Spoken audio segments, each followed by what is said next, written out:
तो सतगुरु मौला दाता रहबर ऐसी कोई जगह नहीं होती यहां वो नहीं है।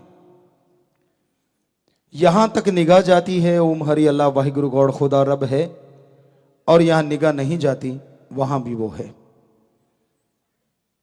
आदमी की निगाह अगर उसको देखने के लायक बन जाए तो ना बाहर निगाह दौड़ाने की जरूरत, ना ऊपर नीचे, ना दाएं बाएं। आंखें बंद करके आप उसे अपने अंदर भी देख सकते हो। बात है भक्ति करने की, बात है सेवा करने की।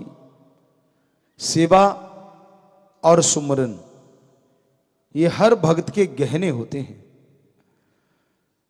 जैसे कायदा है, शादी होती है, दूल्हा सजता है, दुल्हन सजती है, तो तरह तरह के हार श्रृंगार किए जाते हैं। वो एक अपनी रीत है, हमारी संस्कृति है।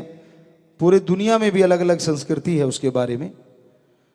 लेकिन उस ओम हरि अल्लाह वाहिगुरु राम गॉड खुदा रब सतगुरु मौला को रिझाने के लिए जो सबसे बड़े गहने हैं वो है, सबसे पहला गहना उसके नाम का जाप करना, और दूसरा उसकी सृष्टि की सेवा करना।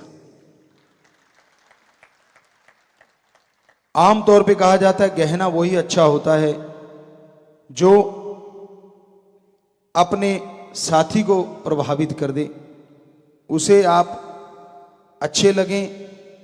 तो इसी तरह ओम हरि अल्लाह वाहिगुरु राम के लिए यही दो गहने हैं जो उसे बहुत ज्यादा अच्छे लगते हैं, बहुत ज्यादा पसंद आते हैं।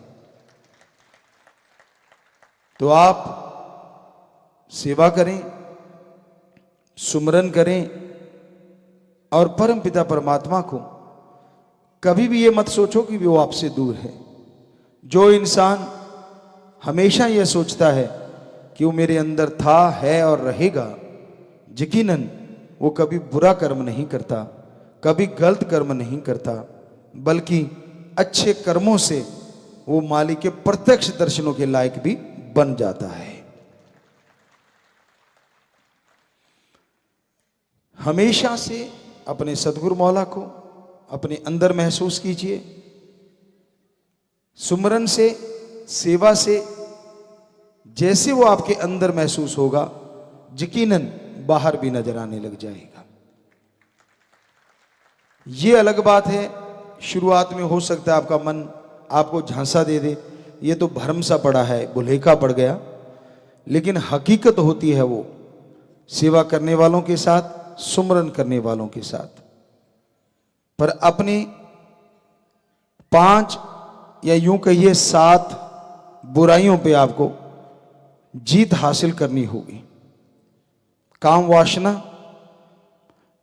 लोभ लालच, अहंकार, क्रोध और ये माया मन, ये सारे मिलके काम वासना क्रोध लोभ मोह अहंकार मन माया, ये 7 ऐसे हैं जो परम पिता परमात्मा सतगुरु के दर्शनों के आगे सबसे बड़ी दीवार कह लो, सबसे बड़ी रुकावट कह लो।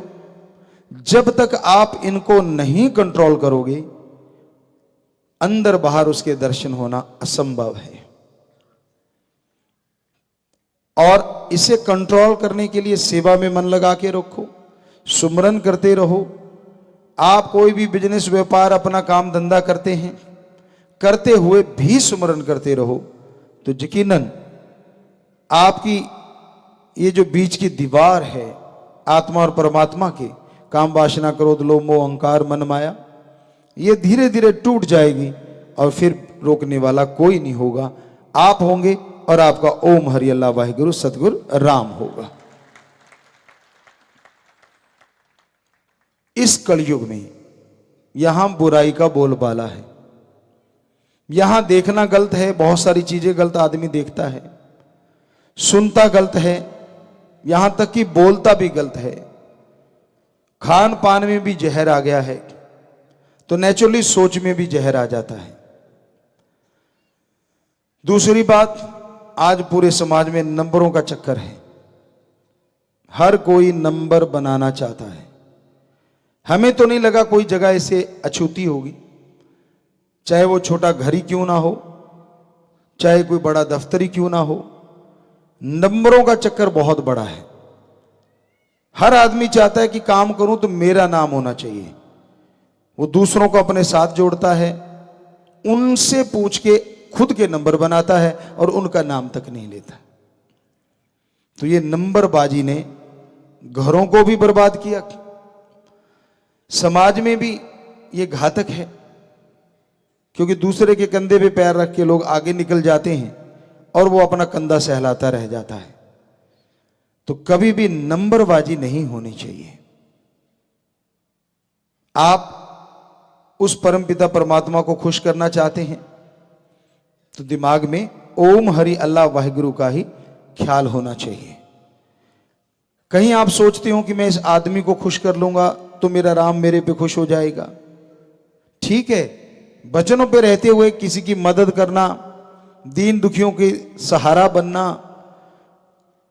किसी दिव्यांग का साथ देना, ये भगवान तक जाने के रास्ते हैं। पर चापलूसी करके या आप सोचे किसी बंदे को खुश करके चापलूसी के दायरे में उसकी वाह वाह करके, उसकी बड़ाई करके आप परमात्मा तक पहुंच जाएंगे तो आप अपना जीवन बर्बाद कर रहे हैं।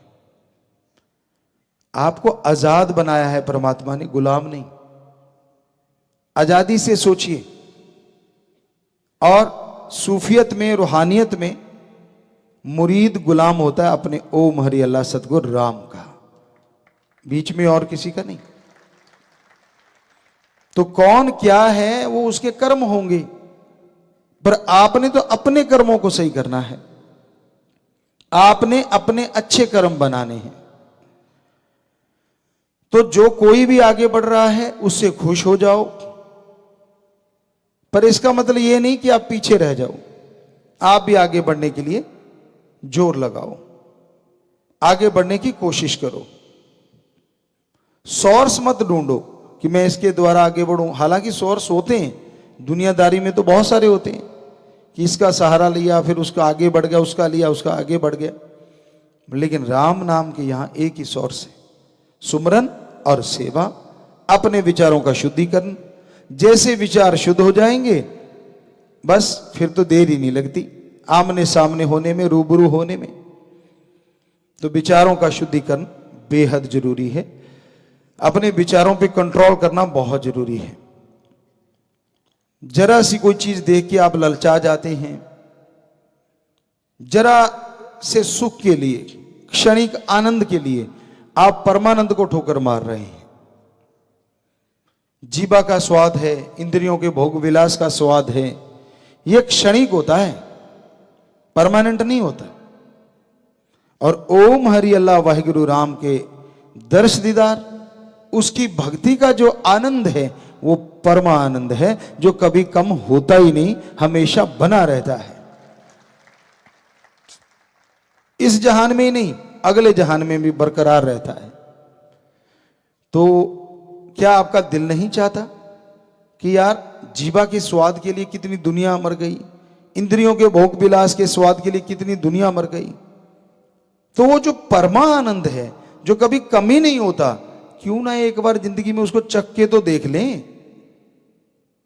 कितनी चीजें आप टेस्ट करते रहते हो, आज मैंने ये खाया मीठा, रसगुल्ला खा लिया, कल को गुलाब जामुन, फिर जलेबी, ये वो फलां हलवा। तो आपका जी करता रहता है कि चलो बदल के खाना चाहिए कभी कभार, कोई हर्ज भी नहीं, खाना भी जिसको जैसा उपलब्ध होता है वो खाने की कोशिश करता है। पर किस लिए? जीवा के स्वाद के लिए, आपकी संतुष्टि के लिए। तो जरा सोचिए, उस ओम में, उस राम में, उसकी भक्ति में, उसकी औलाद की सृष्टि की सेवा में जो परमानंद है वो कैसा होगा, जरा सोच के देखिए आप। तो वो परमानंद की प्राप्ति के लिए आप जरूर जरूर कोशिश किया करें। और बड़ा आसान है। अब जितने भी पकवान हैं वो आप बाहर से लेके आते हैं, पैसा लगता है। जैसे अभी आपको बोला मीठा है, चरचरा है, नमकीन है, तो खर्चा तो करना ही पड़ता है ना। और हैरानीजनक बात यह है कि आपको परमानंद के लिए एक पैसा भी खर्च नहीं करना पड़ता। कोई धर्म जात मजहब नहीं बदलना पड़ता। कहीं आप सोचो इस धर्म में रह के शायद परमानंद जल्दी मिल जाएगा, जी नहीं। भगवान के लिए सारे धर्म जात मजहब एक है, क्योंकि मानस की जात सब है एक को पहचान वो। हमारी जात सबकी एक ही है, कुटुंब हैं हम। पवित्र वेदों में, सनातन धर्म में पुरातन समय से ये लिखा हुआ मिलता है कि जितना भी संसार है वो कुटुंब है, यानी एक परिवार है। तो आप एक परिवार की तरह हैं। और जैसे ही सुमरन करते हैं तो प्रभु ये नहीं देखता कौन किस जात का है, किसने कैसे कपड़े पहने। हालांकि सफाई रखनी चाहिए, अच्छे कपड़े पहनो, कोई रोक टोक नहीं है, लेकिन परमात्मा देखता है कि ये जो तन रूपी कपड़ा है, इसके अंदर जो आत्मा रूपी जीव रहता है वो कितना पवित्र है। उसकी कितनी बात आप सुनते हैं और इस तन को कितना पवित्र कर लिया आपने पवित्र आत्मा से मिलके। तो आपके विचार शुद्ध होंगे, आपके अंदर बाहर पवित्रता आएगी, तो मालिक कभी भी आपसे दूर नहीं होता। ये तो आपके आंखों का भ्रम है, आपके मन का छलावा है। तो ये यूं लगता है कि मालिक हमसे दूर है, जी नहीं। वो कभी भी अपनी औलाद से छोड़ो, पूरी सृष्टि से कभी दूर जाता ही नहीं। वो तो कण कण में, जर्रे जर्रे में रहने वाला है। वो ओम, वो राम, वो अल्लाह वाहिगुरु सतगुरु मौला। कोई जगह ऐसी नहीं, एक तिनका भी ऐसा नहीं यहां वो ना रहता हो। आपके शरीर के कण कण में विराजमान है। धन धन सतगुरु तेरा ही आशा। सभी साध संगत जी से निवेदन है कि मेरा चैनल जरूर सब्सक्राइब करें जी। धन धन सतगुरु तेरा ही आसरा।